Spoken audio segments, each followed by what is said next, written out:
Selamat pagi, Namo Sang Hyang Adi Budaya, Namo Buddhaya. Namo Buddhaya.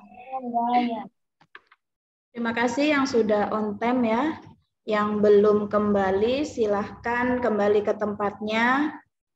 Dan silahkan untuk membuka kameranya. Kita akan memulai webinar sesi kedua.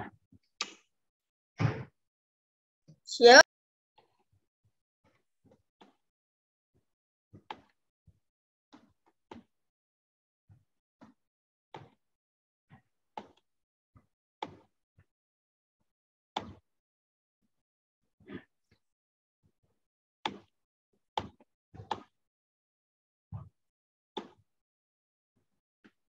Baiklah, di sini Ibu akan membacakan biodata untuk narasumber kita. Nama Edi Artono SPDB. Beliau adalah, nama panditanya adalah Dharma Gopala. Nama Edi Artono SPDB, tempat atau tanggal lahir Tanjung 31 Desember 1987. Riwayat pendidikan beliau adalah S1 STAB Jinarakita Lampung. Jabatan sebagai penyuluh agama Buddha Kota Batam tahun 2022. Beliau juga Ketua MGMP periode 2019 sampai 2022 dan dilanjutkan lagi periode 2022 sampai 2025. Beliau juga Ketua PC MBI Kota Batam periode 2022 sampai sekarang. Berikut tadi adalah biodata narasumber kita. Untuk selanjutnya, mari kita dengarkan Dharma yang akan diberikan oleh Bapak Edi Artono. Ibu akan share untuk materinya.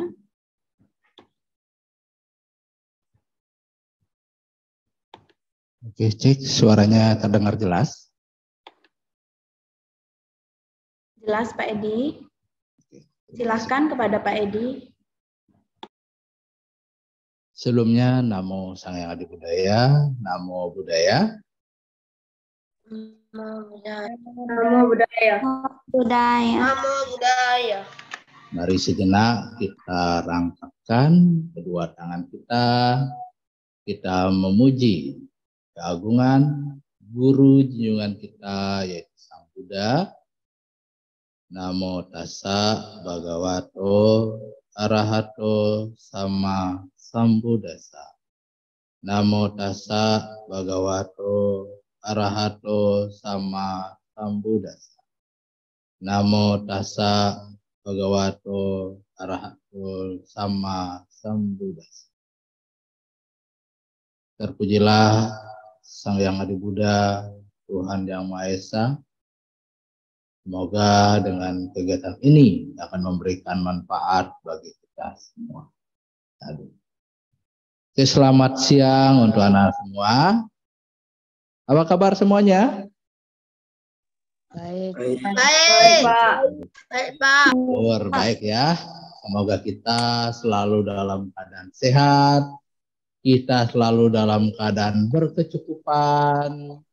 Kita sehat, keluarga kita sehat, dengan banyak kita berbuat hal-hal yang baik.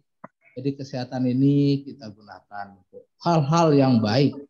Dan semoga kita hari ini berbahagia semuanya. Apakah anak-anak bahagia hari ini? Baik, bahagia.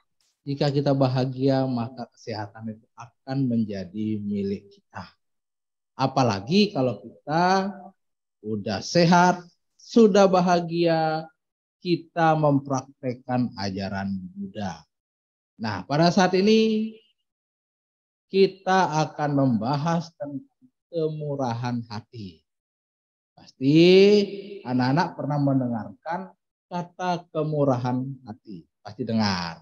Entah itu dari ibu bapak gurunya, entah itu dari papa mamanya atau dari kawan-kawannya. Bahkan anak-anak mungkin sudah mempraktekkan di dalam kehidupannya sehari-hari. Cuma terkadang kita tidak mengerti teori dari kemurahan hati itu apa. Tetapi dalam kehidupan sehari-hari pasti banyak di antara kita sudah mempraktekkan itu. Karena di dalam kehidupan Buddha, dari zaman dulu Buddha sudah mempraktekkan kemurahan hati ini kepada semua murid-muridnya. Nah, ini nanti ada satu cerita tentang kemurahan hati sesuai dengan gambar gajah dengan seorang raja. Nanti ya. Oke, lanjut slide-nya. Nah, secara pengertian, kemurahan hati sebenarnya adalah di mana sikap kita ingin memberikan pertolongan, memberikan sesuatu kepada orang lain, baik itu kepada mama, kepada papa, kepada saudara, tetap bersedia memberi tanpa ragu dan tanpa mengharapkan pamrih. Jadi kemurahan hati itu adalah bersedia menolong orang lain dengan yakin tanpa ada namanya kita menginginkan sesuatu. Jadi kemurahan hati itu intinya adalah memberi pertolongan, memberi sesuatu kepada orang lain tanpa mengharapkan imbalan. Ada yang pernah melakukan itu? Pasti anak-anak sudah pernah melakukan kemurahan hati. Pasti anak-anak sudah pernah menolong kawan-kawannya. Kawannya kesulitan dalam berbagai hal. Pasti anak-anak pernah menolong kawan-kawannya. Pasti juga anak-anak sudah pernah membantu saudara-saudaranya. Pasti anak-anak juga sudah pernah menolong papa mama. Ya, tanpa ragu. Contohnya mungkin di rumah. Apa yang kita lakukan untuk menolong papa mamanya? Paling tidak kita bisa membersihkan rumah. Nyapu, ngepel, atau bantu mama mencuci piring. Itu termasuk contoh dari kemurahan hati. Jadi secara pengertian, kemurahan hati itu adalah bersedia memberikan apa saja yang dibutuhkan orang lain. Dan dengan penuh keyakinan serta tanpa mengharapkan imbalan. Namun di sini anak-anak semuanya, yang dimaksudkan dengan memberikan apa saja yang dibutuhkan orang lain harus disertai dengan kebijaksanaan. Bukan semuanya harus diberikan. Nah, apa yang maksud dengan kebijaksanaan di sini? Contohnya, jika kita punya makanan cukup untuk diri kita sendiri, jika bisa dibagi, maka bagilah dengan kawannya. Tetapi jika hal tersebut hanya cukup untuk kita malah memberikannya ke orang lain, maka kita akan menjadi korban. Itu namanya tidak bijaksana. Jadi di sini menolong orang lain tanpa membuat kita sendiri menjadi korban. Oke, next selanjutnya. Slide berikutnya.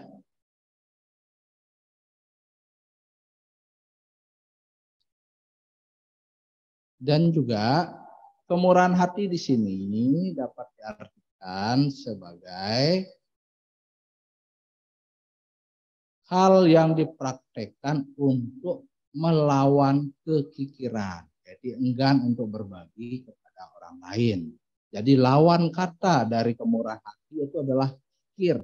Kikir dalam agama Buddha itu adalah loba, keserakahan. Jadi orang yang kikir itu namanya loba. Kalau kebencian itu kan namanya dosa. Ada namanya iri hati, ada namanya kebencian, dan ini berlawanan dengan kekikiran. Jika semakin sering kita menolong orang lain, semakin sering kita memberikan pertolongan, baik itu pertolongan apapun bentuknya, maka akan membuat jiwa kita terbebas dari loba atau kekikiran. Loba itu keserakahan, kekikiran itu sama. Apalagi anak-anak udah tahu kan lagunya kan? Namanya loba, buncit perutnya, ya kan? Jadi kalau kita serakah sendiri, maka kita akan menumpuk kekikiran yang membuat kita akan tidak peduli kepada orang lain. Kita tidak akan pernah bersimpati ke orang lain. Jadi itu penting bagi kita untuk mempraktekkan kemurahan hati di dalam kehidupan kita. Nah, bagaimana cara kita mempraktekkan kemurahan hati? Apa saja yang bisa kita lakukan supaya kita memiliki kemurahan hati? Dan apa saja yang bisa kita berikan kepada orang lain? Nah, inilah yang paling penting nantinya. Apa yang bisa kita berikan kepada orang lain? Bagaimana contoh praktek kemurahan hati di dalam kehidupan kita sehari-hari? Dan bagaimana cara kita contoh-contoh dari kemurahan hati itu? Oke, lanjut slide-nya. Nah, secara umum, kemurahan hati ini dibagi menjadi 4 jenis. Secara umum, masih ada banyak jenis-jenis yang lain. Contohnya, kemurahan hati ini kita dapat memberi bantuan kepada orang lain. Kita bisa memberi bantuan berupa benda. Apa itu bantuan berupa benda? Contohnya kita memberikan bantuan berupa benda atau barang kepada orang lain adalah paling contoh yang terbaik memberikan dana kepada orang yang membutuhkan. Memberikan dana kepada orang yang membutuhkan. Karena dana juga termasuk ke dalam kategori benda atau materi. Pasti di sini anak-anak sudah pernah berdana. Apalagi berdana kepada para biku. Supaya dana kita ini memberikan manfaat yang sangat besar bagi kita. Maka kita harus memberikan dana kepada orang-orang yang membutuhkan. Orang-orang yang baik. Orang-orang yang memiliki sila atau moralitas. Contohnya, berdana kepada biku, berdana makanan kepada fakir miskin, berdana barang atau baju kepada korban-korban bencana alam. Kenapa kita harus menolong saudara-saudara kita yang ada dimanapun mereka berada? Karena kita sebagai umat manusia itu memiliki ikatan emosional.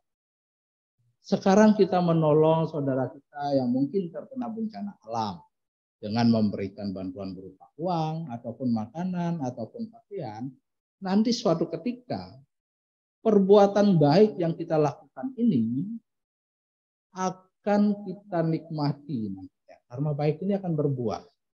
Ketika kita ada masalah, suatu saat orang-orang yang kita tolong ini akan menolong kita.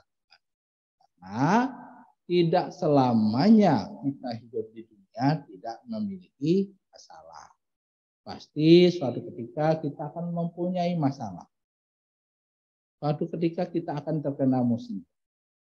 Tapi kalau kita sering membantu orang lain, sering berdana barang ke orang lain, maka suatu ketika kita terjadi atau mendapatkan suatu masalah, maka orang-orang yang kita baikin atau orang-orang yang baik yang sudah kita bantu akan membantu kita kembali. Nah, mengapa kita tidak boleh atau kurang tepat berdana kepada orang tidak membutuhkan atau kepada orang yang tidak baik, orang tidak bermoral? Nah, ini kenapa kita tidak boleh berdana kepada mereka? Jika kita berdana kepada orang yang tidak baik, maka dana yang kita berikan kepada orang tersebut tidak akan bermanfaat. Atau kita berdana kepada orang yang tidak tepat, pasti juga memiliki manfaat yang baik, cuma tidak berkualitas. Jadi sebelum berdana kita harus melihat, sebelum kita memberikan bantuan berupa benda-benda atau materi, kita harus melihat orang tersebut membutuhkan atau tidak, silanya ada atau tidak. Yang penting kita mempunyai sifat-sifat sebagai manusiawi, yaitu saling menolong, saling membantu tanpa membedakan ras, suku, budaya, ataupun agama. Siapapun yang memang membutuhkan pertolongan, sebagai umat Buddha yang mempraktekkan kemurahan hati yang selalu dipraktekkan oleh para bodhisattva pada zamannya, yang Jataka dalam menyempurnakan paramita. Para bodhisattva ini mau mengorbankan dirinya untuk kebahagiaan makhluk lain. Contohnya, suatu ketika bodhisattva lahir sebagai seekor kelinci. Karena dia lahir sebagai seekor kelinci, bodhisattva ini memiliki sifat murah hati yang selalu menolong makhluk-makhluk yang ada di sekitarnya. Suatu ketika kelinci ini bertemu dengan seorang petapa. Kelinci ini melihat petapa yang kelaparan. Dan kelinci ini pergi mencari makanan untuk petapa. Setiap hari kelinci mencari makanan untuk petapa. Namun suatu ketika makanan yang dicari oleh kelinci ini sudah sangat susah, sangat sulit mencari makanan. Akhirnya melihat petapa ini yang sedang kelaparan, sang kelinci pun cari makanan sudah sangat sulit, sudah sangat susah. Akhirnya berkat paramita yang dimiliki oleh sang kelinci, karena dia adalah seorang bodhisattva, dia mengorbankan dirinya untuk menjadi makanan seorang petapa. Itu untuk mengembangkan paramitanya. Itu kalau seorang bodhisattva. Nanti jangan sampai anak-anak mengorbankan diri untuk menolong makhluk lain. Kita sebagai manusia biasa itu berbeda dengan bodhisattva. Kalau bodhisattva paramitanya sangat luar biasa, dia bisa melakukan hal-hal yang memang berbeda dengan kita. Dan kita sebagai umat biasa jika mau menolong orang lain, jangan sampai diri sendiri yang menjadi korban. Dan selanjutnya adalah memberi ajaran atau nasihat. Orang yang bermurah hati dapat memberikan ajaran atau nasihat dan yang disebut dengan dharma. Apa nasihat-nasihat yang boleh kita berikan kepada orang lain? Contohnya, kalau kawannya berantem di kelas, lagi enaknya berantem ini di kelas, maka kita sebagai orang yang bermurah hati menasehati. Itu perbuatan tidak baik. Perbuatan yang baik harus seperti ini, tidak boleh berkelahi, selesaikan permasalahan secara baik-baik, bukan malah mendukung mereka berkelahi, apalagi langsung teriak, langsung nih, saya dukung ini. Itu tidak boleh. Jadi kita dapat memberikan kemurahan hati jika kita tidak memiliki barang, tidak memiliki materi, tidak memiliki uang. Kita bisa memberikan nasihat-nasihat kawan kita. Seandainya ada kawannya tadi contohnya tidak berbuat baik, sering berantem, sering mengusili kawannya, sering mengganggu kawannya ketika belajar, maka kita sebagai sahabat yang baik yang memiliki kemurahan hati, memiliki kewajiban untuk menasehati, untuk memberitahukan bahwa perbuatan itu tidak benar, perbuatan itu tidak baik. Walaupun memang pada kenyataannya jika seseorang lagi emosi dinasihati tidak menerima. Jadi besok kalau ada kawannya kelahi jangan langsung nasihati, tunggu dia tenang dulu, kasih minum dulu, baru diajak berbicara, baru dinasihati. Jangan kita dukung dia berantem, jangan kita dukung dia melakukan perbuatan-perbuatan yang buruk. Karena kita ini adalah satu saudara. Satu saudara di dalam apa? Satu saudara di dalam dharma. Satu saudara di dalam ajaran Buddha. Dan selanjutnya adalah kita bisa memberikan perlindungan dari rasa takut. Ini salah satu pemberian juga. kita bisa memberikan perlindungan dari rasa takut. Karena tidak semua orang itu pemberani, ada juga yang penakut. Contohnya, ada hujan, ada petir, pasti ada yang ketakutan. Nah, cara kita membantu makhluk-makhluk ini, contohnya adalah dengan menemani mereka ketika terjadi hal-hal tersebut. Ada satu cerita di zaman Cina kuno. Jadi ada satu cerita. Suatu ketika ada anak muda yang melihat lalu bersama dengan ibunya. Ketika lagi turun hujan, ibunya ini selalu ketakutan jika mendengarkan petir. Selalu ketakutan. Namun suatu ketika sudah tua, ibunya ini meninggal dunia. Ketika ibu meninggal dunia, karena bakti seorang anak tersebut, ketika terjadi hujan, sang anak ini pergi ke makam orang tuanya. Karena dia teringat ketika dia masih hidup, orang tuanya takut dengan petir, lalu ketakutan ketika hujan. Kebiasaan inilah yang dibawa oleh seorang anak ketika orang tuanya meninggal sekalipun, ketika hujan sang anak selalu datang ke kuburan orang tuanya. Itu artinya apa? Kita harus melindungi saudara-saudara kita, harus melindungi kawan-kawan kita, melindungi keluarga-keluarga kita dari rasa takut.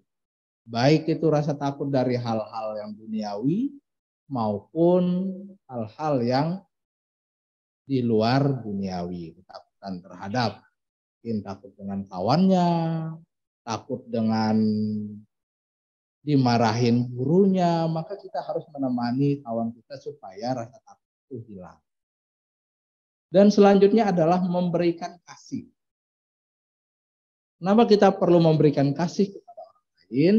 Karena kita sebagai umat manusia yang memiliki jiwa kemurahan hati harus memberikan cinta kepada semua makhluk.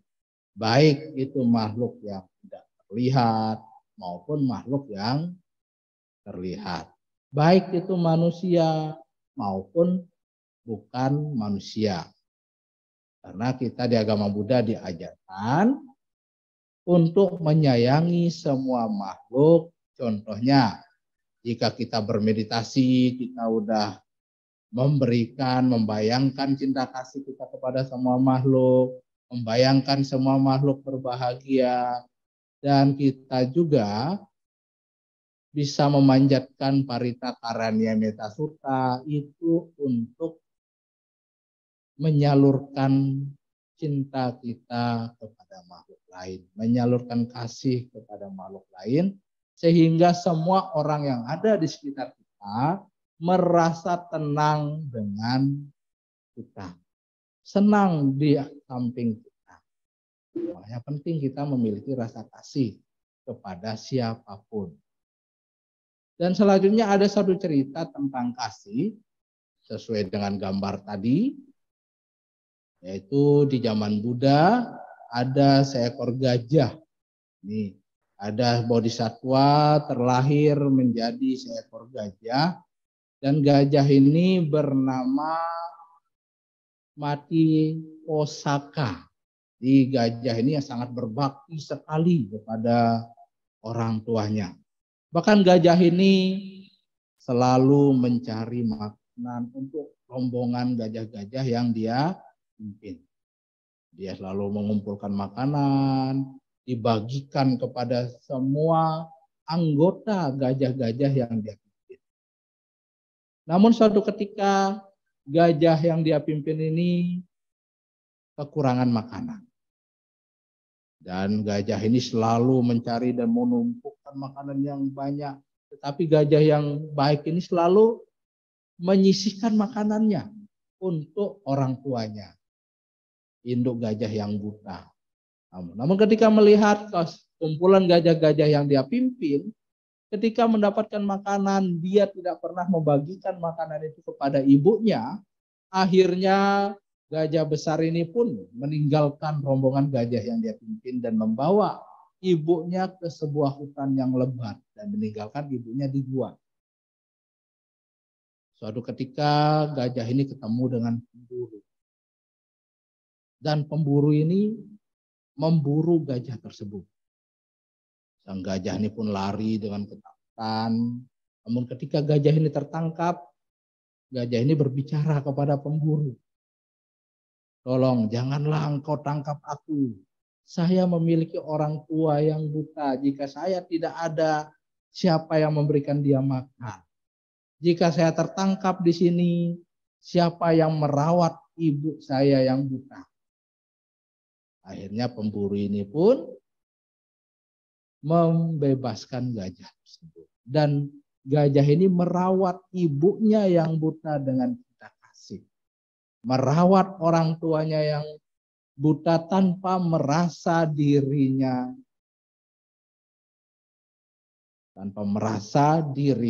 diabaikan oleh orang tua, tanpa merasa lelah, tanpa merasa letih. Dia merawat ibunya dengan cinta kasih.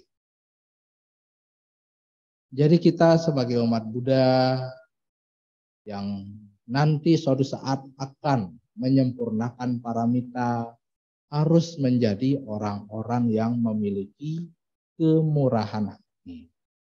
Kemurahan hati dapat dipraktikkan dengan memberikan dana berupa benda. Yang pertama ya, dapat memberikan dana berupa benda.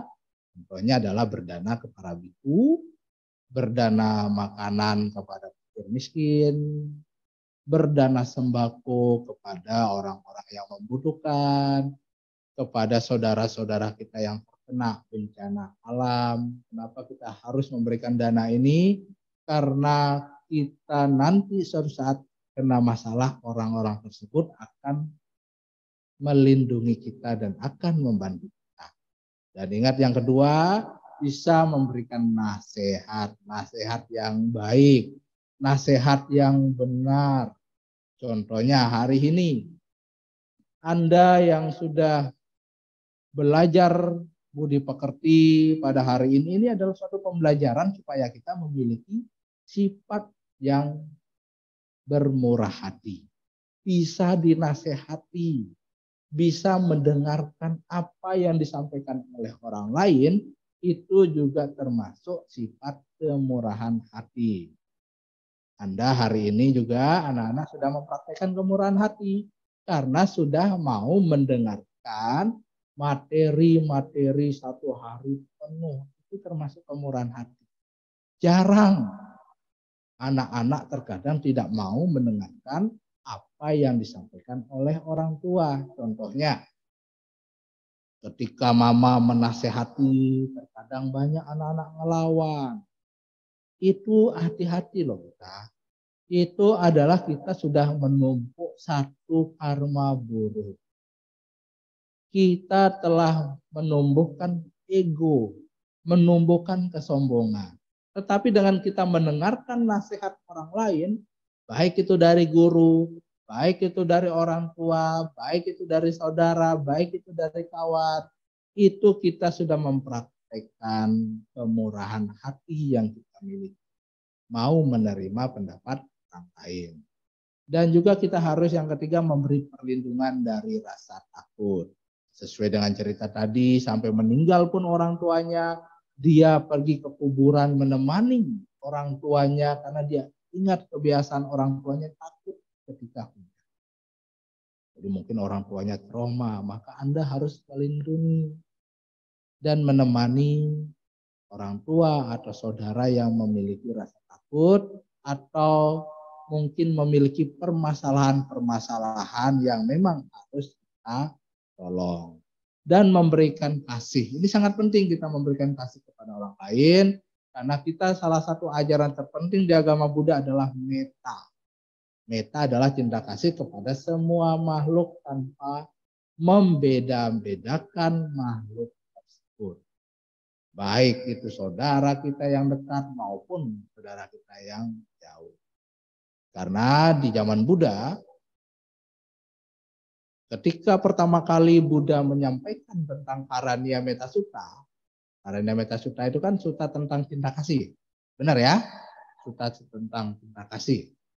Jadi ketika Buddha menyampaikan Karania Metta Sutta itu diawali dengan kejadian para bhikkhu yang diganggu oleh makhluk-makhluk yang tidak terlihat atau oleh kasat mata atau makhluk-makhluk peta. Peta itu setan.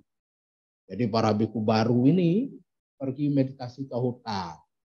Dalam perjalanan bhikkhu dia meditasi di hutan tanpa permisi, tanpa ngomong apapun, langsung bermeditasi di tengah hutan di bawah pohon besar. Akhirnya penghuni hutan yang awalnya mungkin menganggap para bhikkhu meditasi cuma sementara, merasa terganggu. Akhirnya para bhikkhu ini diganggu oleh para setan penghuni hutan. Bagaimana cara mengganggunya? Para makhluk peta, para setan ini membuat suara-suara yang menakutkan, membuat bau-bauan yang tidak enak dicium, dan menampakkan dirinya langsung kepada para bhikkhu. Dan para bhikkhu yang masih baru ini, yang belum mencapai tingkat kesucian, merasa ketakutan dan tidak tenang untuk bermeditasi. Akhirnya para bhikkhu ini yang tidak tenang meditasi karena diganggu oleh makhluk-makhluk hutan, melapor kepada Buddha. Pulang, lapor kepada Buddha, bertanya kepada Buddha, Buddha, saya meditasi kenapa digoda, diganggu oleh makhluk-makhluk penghuni hutan. Nah, disitulah Buddha memberikan Karania Metta Sutta.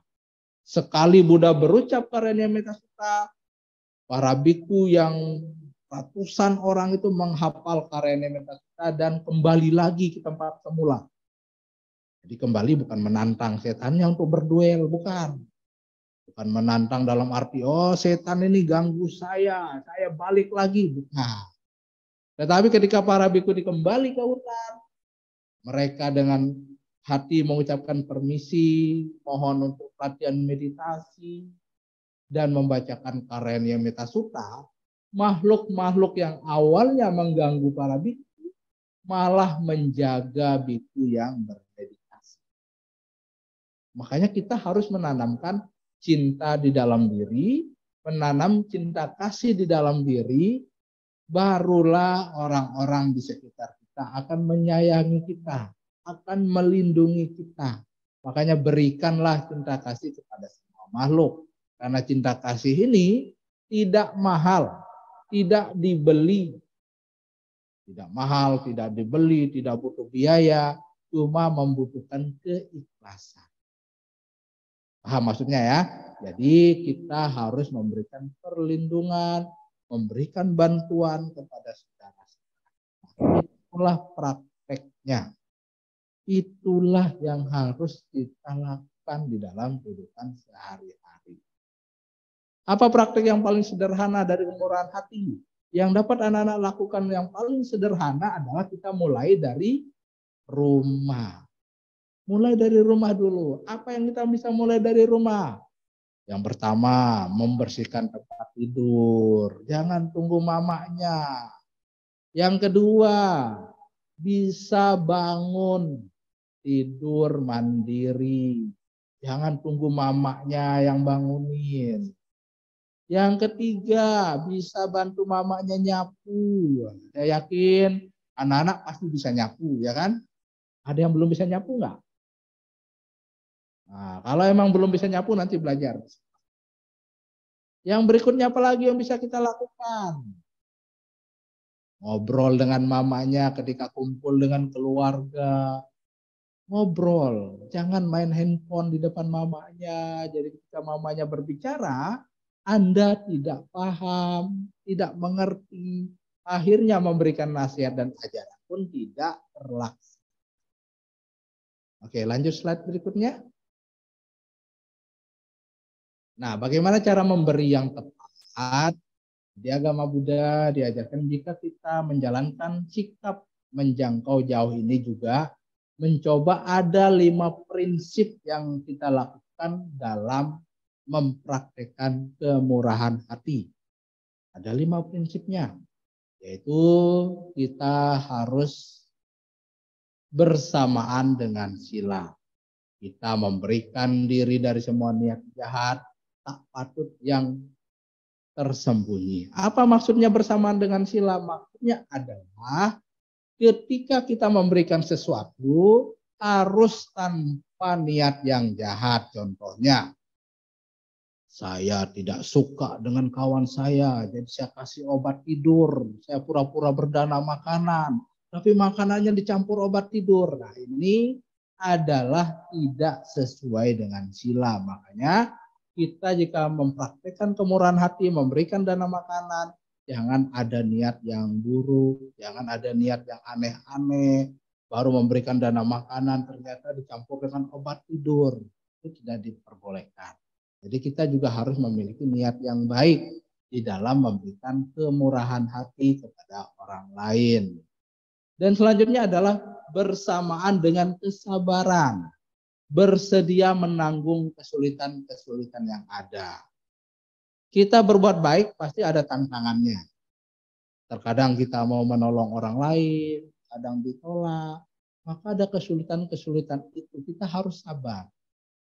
Jika orang yang kita tolong tidak membalas perbuatan baik yang kita lakukan, maka kita harus bersabar. Tidak boleh kita mencela orang yang kita tolong. Contohnya, kemarin saya tolong kamu ngerjakan PR, sekarang saya tak bisa, kau tak tolong saya. Besok kalau ada PR tak mau saya tolong lagi. Itu tidak diperbolehkan. Makanya penting kesabaran di dalam kita mempraktikkan kemurahan hati. Dan bersamaan dengan kegigihan, semangat. Jadi sekali kita berbuat baik, baru ditolak, jangan patah hati. Coba lagi.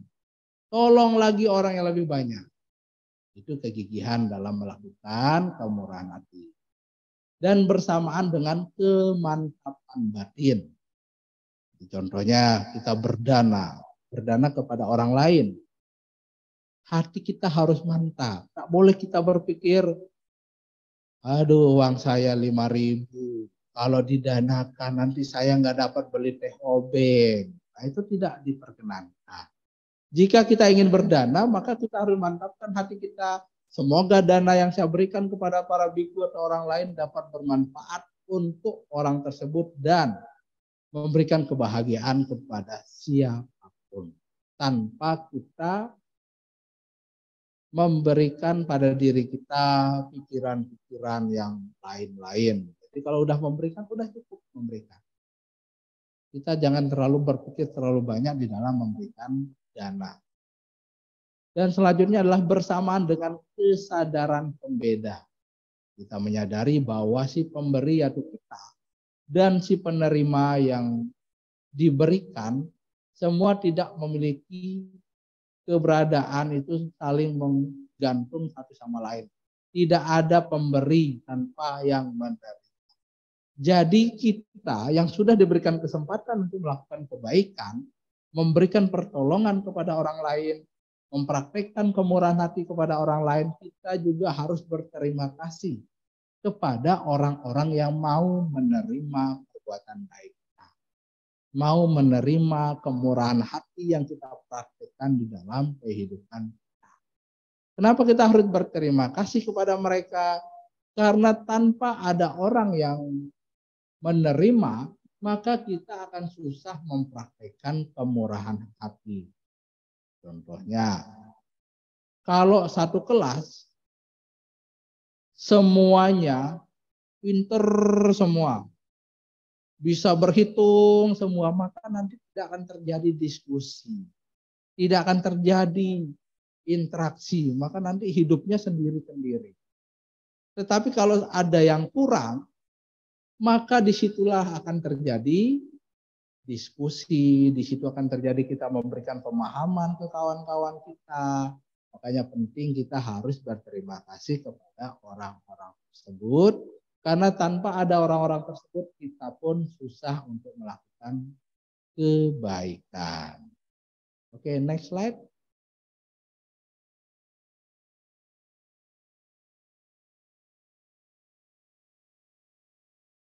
Nah, itu materi kita hari ini. Semoga bermanfaat. Mungkin itu. Namo Sang Hyang Adi Budaya.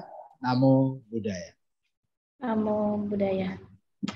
Baiklah, demikian tadi pemaparan materi tentang kemurahan hati oleh Pak Edi. Terima kasih Pak Edi Anumodana. Semoga materi yang beliau sampaikan hari ini bermanfaat untuk kita semua dan kita bisa mempraktekkannya dalam kehidupan kita sehari-hari. Terima kasih juga untuk partisipasi anak-anak dan antusias ya, meskipun udah siang hari mungkin udah pada lapar, tetapi masih semangat untuk mendengarkan materi hari ini. Terima kasih untuk semuanya. Ibu akhiri, Namo Sang Hyang Adi Budaya, Namo Buddhaya. Namo Buddhaya. Namo Buddhaya.